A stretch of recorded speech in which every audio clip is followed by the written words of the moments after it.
계속해서 마태복음 제5장 43절에서 48절 원수를 어떻게 사랑할 것인가. 이 세상은 맨 처음 에덴 동산에서부터 가장 가까운 곳에 악한 자가 함께 살고 있었습니다. 악한 자는 내가 낳은 자식 가운데서도 나오고요,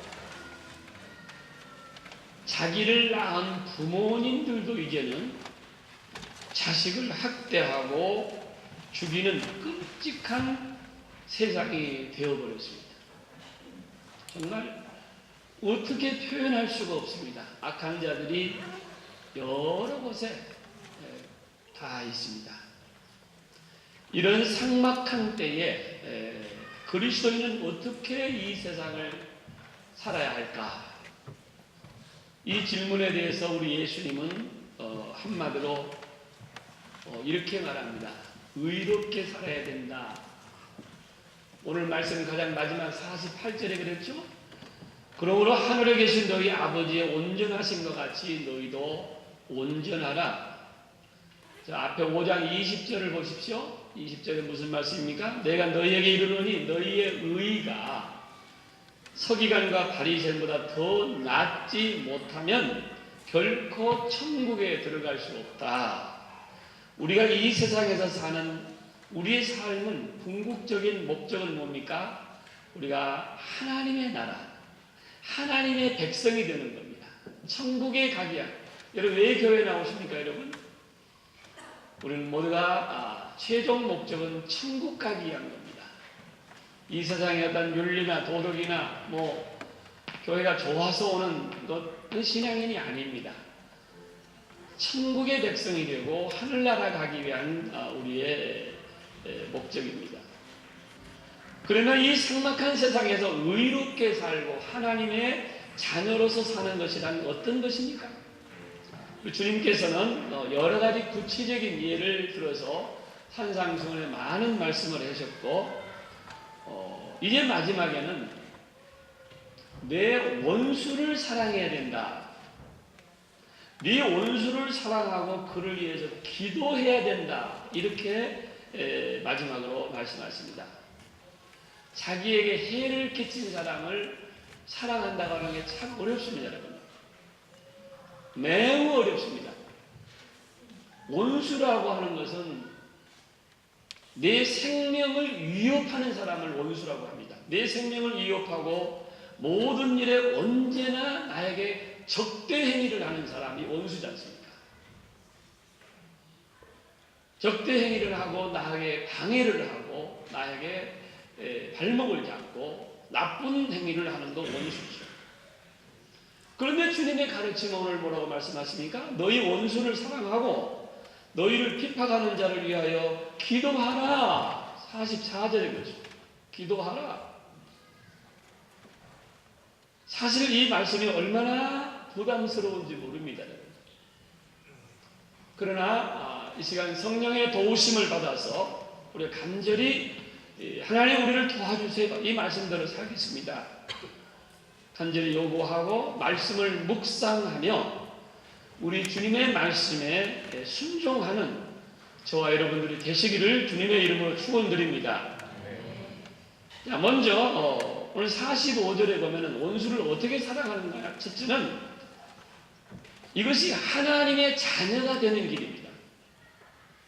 자, 45절을 다 같이 한번 읽어보시겠어요? 시작. 이같이 한즉 하늘에 계신 너희 아버지의 아들이 되리니 이는 하나님이 그 해를 악인과 선인에게 비추시며 비를 의로운 자에게와 불의한 자에게도 내려주심이냐. 너희 아버지의 아들이 된다는 거예요. 하나님의 자녀가 된다. 원수를 사랑하는 것, 우리가 하나님의 자녀가 되는 길이 오시다. 우리가 하나님의 자녀인지 아닌지 우리가 점검을 해볼 수 있습니다. 나는 그냥 하나님의 자녀구나. 하나님의 백성이구나. 이 원수를 대하는 것. 나에게 적대 행위를 하는 사람에게 대하는 태도를 내가 점검해 보면은 알 수 있을 것 같습니다. 그렇기 때문에 진실로 하나님의 아들로서 이 땅에 오신 예수 그리스도께서 하신 원수를 사랑하신 그 사랑의 법을 우리가 배워야 되는 것입니다. 얼마 전에 우리가 사순절을 맞이하면서 가장 치른 첫 번째 시간 제가 말씀했습니다. 예수님은 십자가에 못 박혀 죽으실 때 자기에게 가시면류관을 씌우고 채찍으로 치고 조롱하고 침을 뱉고 뺨을 때리는 사람들을 그들에게 절대 어떠한 생각도 어떠한 말씀도 하지 않으시고 오히려 저들을 위해서 기도하셨지 않습니까? 주여 저들의 죄를 용서하여 주시옵소서. 지금 저들이 하고 있는 일이 무엇인지 알지 못합니다 라고 하나님께 제일 먼저 십자가 위에서 원수를 향해서 기도하셨습니다. 이것이 하나님의 자녀의 사명이고 해야 될 일인들로 믿습니다. 우리 원수를 사랑한다고 하는 것은 우리가 하나님의 자녀가 되는 길입니다. 초대교회에 박해가 일어나 전 세계로 크게 교회가 부흥하고 많은 사람들이 교회에 와서 개종하고 영적인 축복이 된 것은 그 기폭제가 된 게 무엇인 줄 아십니까? 예수님의 마음을 그대로 본받고 예수님이 하신 그 모습대로 그대로 실천을 했던 스데반의 순교였습니다. 스데반이 순교하자 초대교회는 왕성하게 부흥했습니다. 많은 사람들이 찾아왔습니다. 바로 이게 하나님의 자녀들이구나. 바로 예수의 제자들이구나. 스데반은 예수님께서 당하신 똑같은 모욕과 조롱을 곤욕을 당한 뒤에 물론 맞아 죽으면서도 기도를 드리고 그의 얼굴이 천사와 같이 변했다. 이렇게 성경에 기록하고 있습니다. 사도행전 7장입니다. 주여 이 죄를 저들에게 돌리지 마시옵소서 라고 스데반도 예수님처럼 기도하십니다. 우리는 흔히 그렇게 말합니다. 이런 일은 성경에 나와있는 위대한 성인들이나 성자들만이 할 수 있는 것이지 우리는 할 수 없다 라고 감히 생각하지도 못합니다. 우리가 성경을 공부하고 기도하고 교회 다니면서 늘 그 맥이 빠지고 힘이 빠지고 기운이 빠지고 이건 말짱 도루묵과 같은 성경 공부가 뭐냐면은 그건 성경에 나오는 얘기고 우리는 나는 안 된다. 내가 어떻게 감히 어떻게 그런 사람과 될 수 있느냐. 난 인간이지 않습니까? 마음은 온유로되 육신이 약합니다. 하나님 아시지요. 이렇게 변명하는 것 이것이 바른 신앙은 아닙니다. 스데반이 예수님처럼 원수를 향해서 기도했습니다. 원수를 향해서 사랑을 했습니다. 여러분 하나님을 독실하게 믿는 평범한 우리들도 가능합니다. 아무도 아멘을 안 하죠. 다 같이 아멘 하십시다. 아멘. 우리도 가능합니다. 하나님의 자녀가 되기 위해서 하나님의 자녀이기 때문에 우리들도 얼마든지 스데반과 같이 예수님처럼 원수를 사랑할 수가 있고 원수를 위해 기도할 수가 있고 원수를 위하여서 우리가 저주가 안 됩니다. 우리 대한민국 우리나라에서 그 증명이 됐습니다. 스데반처럼 귀한 성자 목사님이 한 분 계셨습니다. 1950년대에 돌아가신 손양원 목사님 여러분 아시죠? 그는 일제 강점기에 신사참배를 반대하다가 여러 차례 감옥에 들어가서 일본 사람들에게 붙잡혀서 감옥 복구를 여러 차례 치르신 분입니다. 그리고 해방 이후에 마병 환자를 위해서 애양원이라는 것으로 목회를 하십니다.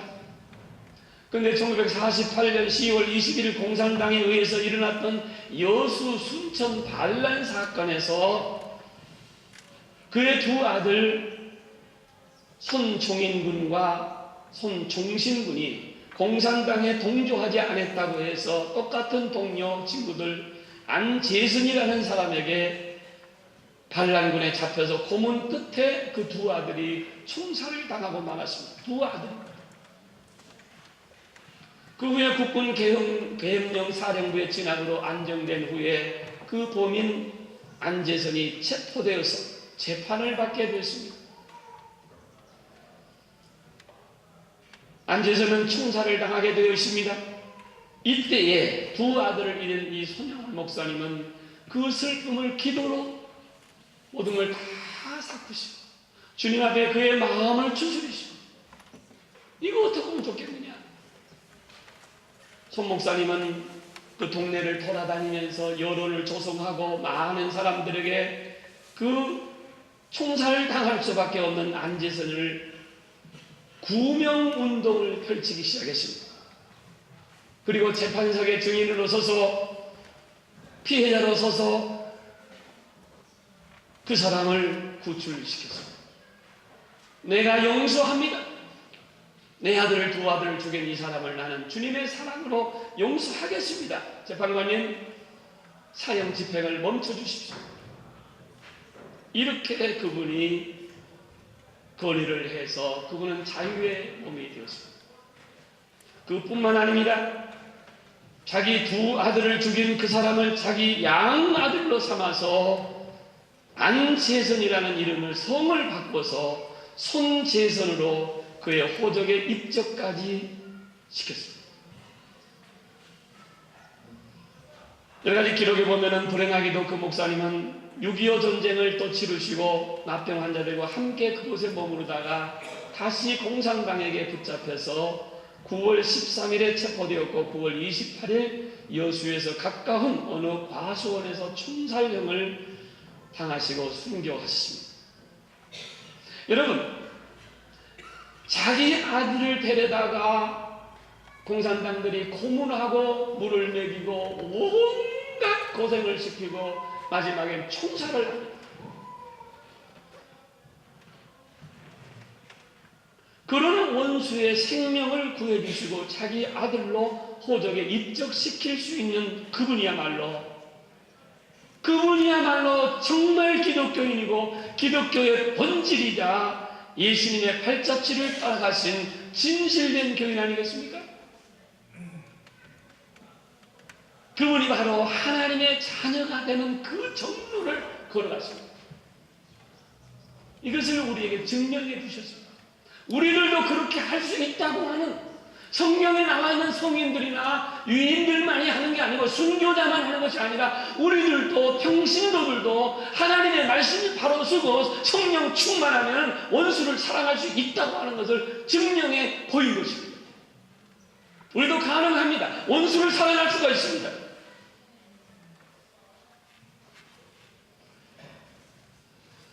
오늘날 사회정의를 부르고 노동법을 건의하는 사람들을 보십시오. 그 내용은 좋습니다만 그 방법이 너무나도 무섭고 살벌하고 잔인한지 모릅니다. 오늘날 우리 기독교가 얼마나 세속적이고 우리 기독교가 얼마나 천박해졌는지 모릅니다. 하나님의 말씀을 모르고 예수 그리스도의 사랑을 우리가 모르고 눈은 눈으로 갚고 이는 이로 갚고 싸우며 분노하고 있습니다. 우리 기독교인들이 여기에 조금도 하나님의 자녀라고 하는 다른 점이 없다는 것입니다.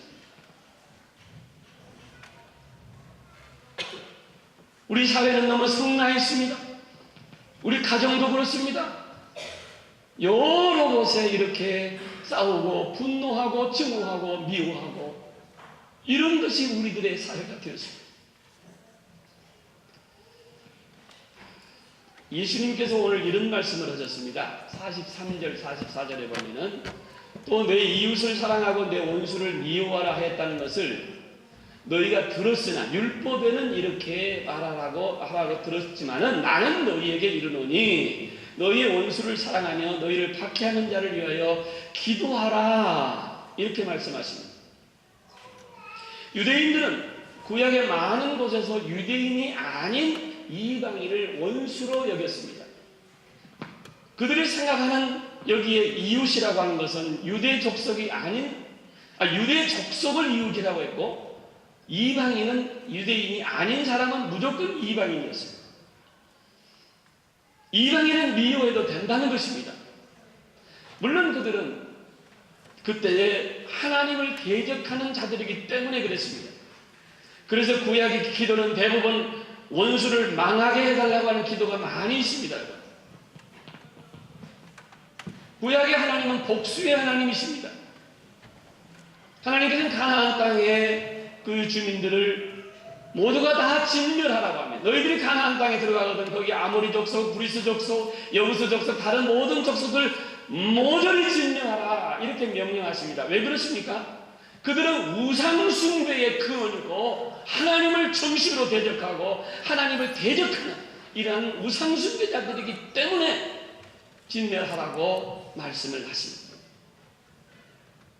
그런데 주님께서는 지금 신앙에 오셔서 예수님의 가르침은 눈은 눈으로 이는 이로 갚는 것이 아니라 너희 원수들을 사랑해야 된다.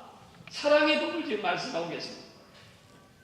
너희에게 해를 끼쳤든지 끼치지 않았든지 유익이 되든지 않든지 이웃을 사랑하고 원수까지라도 사랑하라. 이것이 우리 주님의 가르침이십니다. 우리 모두가 다 이 말씀에 동의하시고 이 말씀대로 실천할 수 있는 여러분들 되시기를 바랍니다. 오늘 46절을 다 같이 한번 읽어보시겠어요? 46절 다 같이 시작. 너희가 너희를 사랑하는 자를 사랑하면 무슨 상이 있으리요? 새도 이와 같이 하느니라. 사랑하는 자를 사랑하는 쉽습니다. 그게 뭐 특별히 잘하는 건 아니라는 말이죠. 얼마든지 가능하다 이 말이죠. 주님의 복음을 논리적으로 합리적으로 설득력 있게 잘 정리하는 사람이 사도 바울이지 않습니까? 사도 바울은 복음을 잘 가르치고 또 실천하면서 원수 사랑에 대한 매우 구체적인 제안을 하고 있습니다. 어디서 하고 있습니까? 로마서에서 하고 있습니다. 로마서 12장 14절에서 21절입니다. 너희를 박해하는 자를 축복하라. 축복하고 저주하지 말라. 즐거워하는 자들과 함께 즐거워하고 우는 자들과 함께 울라.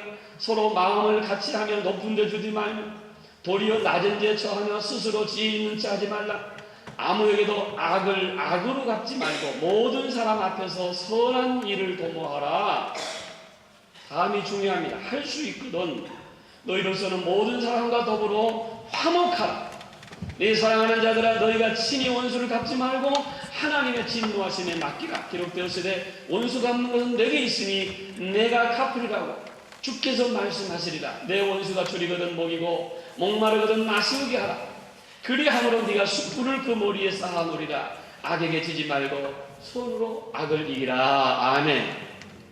매우 구체적으로 얘기합니다. 원수는 하나님이 갚으시는 거지 네 손으로 갚지 말라는 거예요. 너는 사랑하라는 거예요.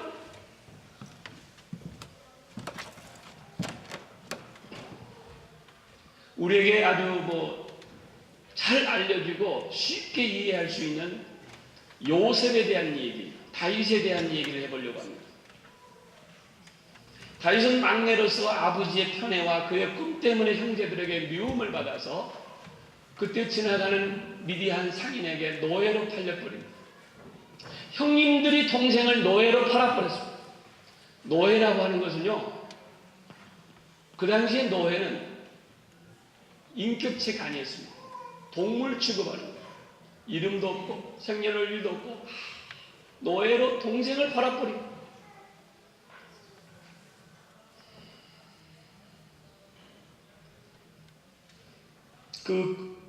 이제 요셉이 마지막에 자기 꿈이 다 성취되고 애굽 왕의 총리 대신이 되어서 높은 자리에 있는데 그 꿈이 성취돼서 그 눈앞에 자기를 팔아버린 형들이 찾아와서 구걸을 하고 있습니다. 무릎을 꿇었습니다.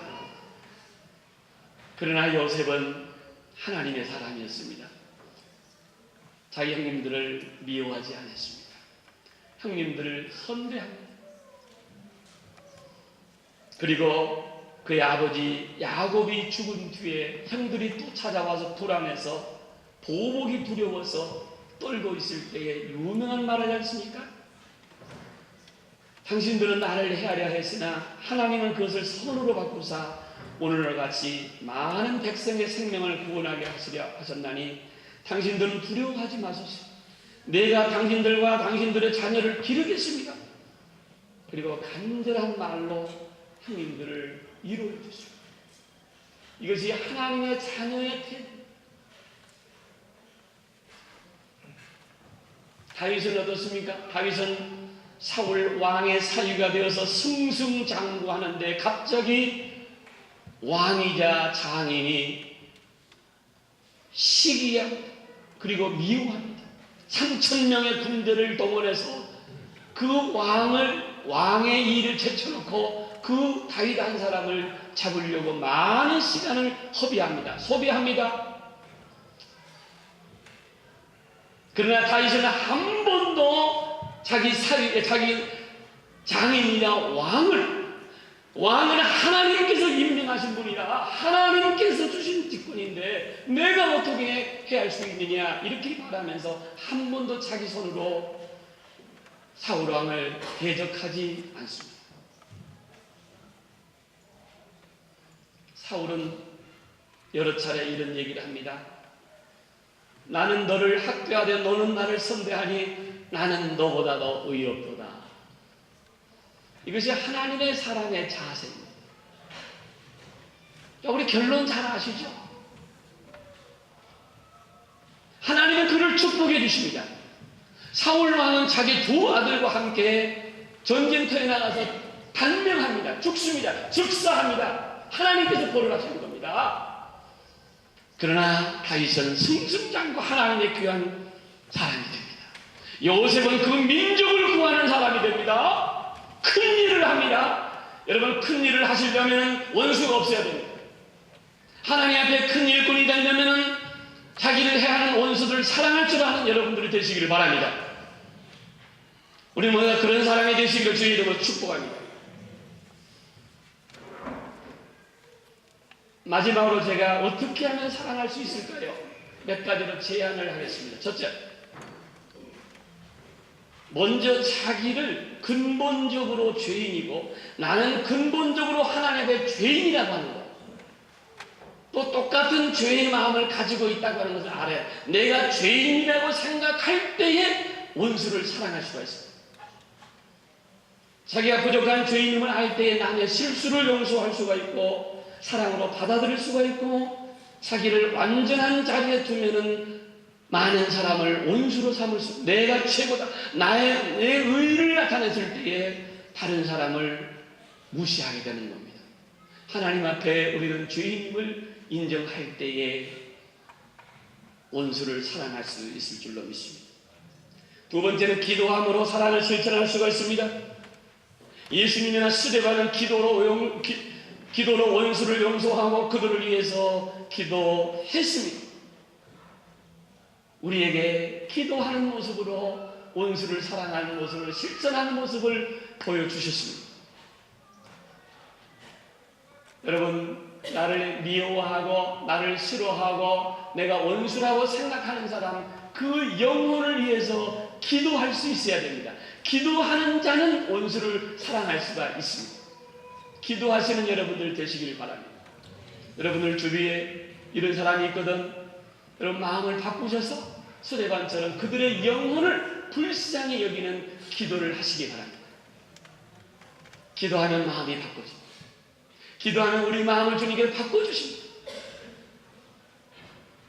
나는 너에게 이르노니 내 원수를 사랑하며 너희를 박해하는 자를 기도하라. 오늘 44절에 그런 얘기 있습니다.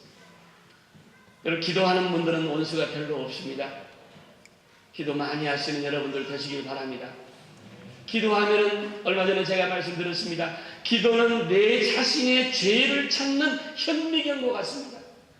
하나님의 말씀은 내 자신에게서 죄를 찾아오는 현미경과 같습니다. 내 자신에게 죄가 많은데 어떻게 다른 사람을 원수 삼을 수 있겠습니까? 원수를 위해 기도할 수 있는 여러분들 되시기를 주의 이름으로 축원합니다. 마지막으로 세 번째, 선대해 줄 때 원수를 사랑하십니다. 원수를 선대해 줄 때에 원수를 사랑이 가능합니다. 잘해줘야 됩니다. 자, 사도 바울이 로마서에 그런 얘기했죠. 네 원수가 줄이거든 먹이고 목마르거든 마시게 하라. 그리하므로 네가 숯불을 그 머리에 쌓아놓으리라. 악에게 지지 말고 손으로 악을 이기라 그랬습니다. 요셉이 그랬고 다윗이 그랬고 그런 믿음의 불을 우리에게 보여주셨습니다. 어떻게 나를 노예로 팔아버린 사람은 형제들을 무릎을 꿇고 있는데 그들을 선배해 줍니까? 그들이 돌아갈 때 물질을 더 많이 줬습니다. 음식을 많이 차려주면서 위로해 줍니다. 형들을 위로해 줍니다. 원수들을 위로해 주고 선하게 대해주고 더 잘해주고. 사울왕을 얼마나 다윗이 잘해줍니까? 죽일 수 있는 그 중요한 찬스가 2번이나 왔는데도 창만 가지고 오고 옷만 잘라오고 그들이 잘해줍니다. 선배해 줄 때에 원수 사랑이 가능한 줄 믿으시기를 바랍니다. 우리는 십자가의 보혈로 싸매주시고 그 위에서 보여주신 그 모습을 우리는 연상해야 됩니다. 우리 예수님을 생각하시기 바랍니다. 예수님을 깊이 연구하시고 깊이 생각하시고 예수님이 어떻게 해주셨다고 하는 것을 우리에게 어떻게 해주셨고 그 원수를 향해서 어떻게 해주셨다고 하는 것을 우리가 연구하고 생각하고 우리가 얼마나 큰 죄인인데 주님으로부터 큰 용서를 받은 자입니다. 우리는 이제 사랑해야 될 시간이 얼마 남지 않았습니다. 여러분들 삶을 살면 얼마나 오래 사시겠습니까? 앞으로 30년, 40년, 50년을 100년을 사시겠습니까? 사랑할 시간도 모자라지 않습니까, 여러분요? 여러분 서로 사랑하시길 바랍니다. 얼마나 큰 주인인데 주님으로부터 큰 용서받은 자입니다. 주님이 우리를 위해서 십자가에서 못 박혀 죽으시고 우리를 향해서 눈물을 흘리시고 내 죄를 속량해 주시고 우리를 하나님의 백성으로 삼아 주셨다고 하는 이런 확실한 믿음이 없으면 원수를 사랑할 수가 없습니다. 내가 사랑받았기 때문에 주님의 사랑이 너무 고맙고 감사하고 감격하고 이런 신앙에 결단이 없으면 우리가 원수를 이웃을 사랑할 수가 없습니다. 예수님의 마음을 품게 하는 저와 여러분들의 되시기를 주님으로 축원합니다. 주님 내 마음 예수님의 마음을 품게 해주시옵소서. 아브라함 링컨은 언제나 자기를 비난한 자를 늘 선대하고 사랑하고 원수로 만들지 말고 좋은 관계를 유지함으로써 많은 정적들을 품었다고 했습니다. 성경 하나만 찾아보겠습니다. 히브리서 찾아보겠습니다. 히브리서 12장. 히브리서 12장 14절을 우리 한 목소리로 읽어보겠습니다. 368페이지 히브리서 12장 14절. 다같이 시작. 모든 사람과 더불어 화평함과 거룩함을 따르라. 이것 없이는 아무도 주를 보지 못하리라. 아멘. 할렐루야. 모든 사람으로 더불어 화평함과 거룩함을 따르라. 이것 없으면 주님을 보지 못한다는 겁니다. 나 서론에 그런 얘기했습니다. 그러니까 천국 가는 게 우리의 목적입니다. 이 세상에서 화평함과 거룩함이 없으면 천국 갈 수가 없습니다. 주님을 만날 수가 주님의 얼굴, 하나님의 얼굴을 볼 수 없다는 겁니다. 이 세상에서 여러분 화평함을 따르는 여러분들, 화평케 하는 자는 복이 있다고 했습니다. 평화를 만드는 여러분들 되시기를 바랍니다. 하나님의 아들이기 때문에, 하나님의 자녀가 되기 때문에 우리는 반드시 이 길을 걸어야 될 줄로 믿습니다. 사랑하라는 말은 감정이 아니라 명령입니다. 원수를 어떻게 사랑할 것인가? 우리가 늘 깊이 주님의 보혈을 생각하고 연구하고 노력하는 여러분들이 되셔야 됩니다. 우리 가정에서부터, 우리 직장에서부터, 이 사회에서 우리는 화평의 사람들이 되시기를 바랍니다. 그렇게 하여 원수를 사랑하고 내 주변에 미워하고 싫어하는 자들이 없도록 노력하는 저와 여러분들이 되시기를 다시 한번 축원합니다. 다 같이 기도하십시오. 거룩하신 아버지 하나님, 이 혼잡하고 어렵고 복잡한 이 세상을 우리 믿는 자들이 앞장서서 아름다운 사회를 만들길 바랍니다. 아버지, 주님께서 말씀하신 대로 원수를 갚지 말고 원수 갚는 것은 하나님께 맡기고 오히려 원수를 선대해주고 원수를 위해서 기도하고 원수를 위하여서 좋은 것을 제공해 주라고 그랬습니다. 하나님 아버지, 주님이 우리에게 보여주신 주님의 십자가의 사랑을 전하는 저희들 되게 해 주시옵소서. 더 많이 사랑하고 더 가까이 하고 더 선대하고 주님의 사랑으로 보듬고 주님의 사랑으로 이해해 주고 주님의 사랑으로 사랑하는 저희들 되게 해 주시옵소서. 예수님의 거룩하신 이름으로 간절히 기도하옵나이다. 아멘.